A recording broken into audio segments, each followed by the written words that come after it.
For the first time నా లైఫ్లోనే avocado తింటున్నాను అన్నమాట. ఇప్పటి వరకు అసలు ఎట్లా ఉంటుందో కూడా దగ్గర నుంచి కూడా చూడలేదన్నమాట ఈ ఫ్రూట్ని. సో ఈరోజు ట్రై చేయాలి ఎట్లనైనా అని చెప్పేసి తెప్పించేసుకున్నాను. యాజ్ యూజువల్ అందరికీ తెలుసు అవకాడో బాగా కాస్ట్ ఉంటుంది, 100, 110, 120 వరకు కూడా ఉంటుంది కదా. అండ్ దీనివల్ల బెనిఫిట్స్ ఏంటంటే మెయిన్గా ప్రెగ్నెంట్ ఉమెన్స్ ఎస్పెషల్గా ఏదైనా ఫ్రూట్ తినాలి అని అంటే మాత్రం కన్ఫామ్గా ఇది ఒక్కసారైనా తీసుకోండి. మొత్తం ప్రెగ్నెన్సీలో స్కిన్కి, హెయిర్కి, డైజెషన్కి, బ్లడ్ ప్రెషర్కి, హార్ట్ హెల్త్కి, వెయిట్ లాస్కి చాలా వాటికి యూజ్ అవుతుందండి. సో దీనిలో కొన్ని కాజు, కొంచెం హనీ యాడ్ చేసి, మిల్క్ యాడ్ చేసి మొత్తం మిల్క్ షేక్ లాగా పట్టేసేయండి. క్రీమీగా థిక్ షేక్ టైపు ఎంత మంచిగా ఉందంటే నాకైతే బాగా నచ్చింది.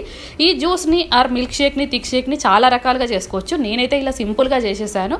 ఫుల్గా నచ్చేసింది. టేస్ట్ అయితే మరీ తీయగా ఉండదు, బట్ చాలా బాగుంటుంది, హెల్త్కి మంచిది కదా. మీరు కూడా ఒకసారి ట్రై చేయండి. ఆల్రెడీ ట్రై చేస్తే మీకు ఎలా అనిపించిందో కమెంట్ చేసేసేయండి.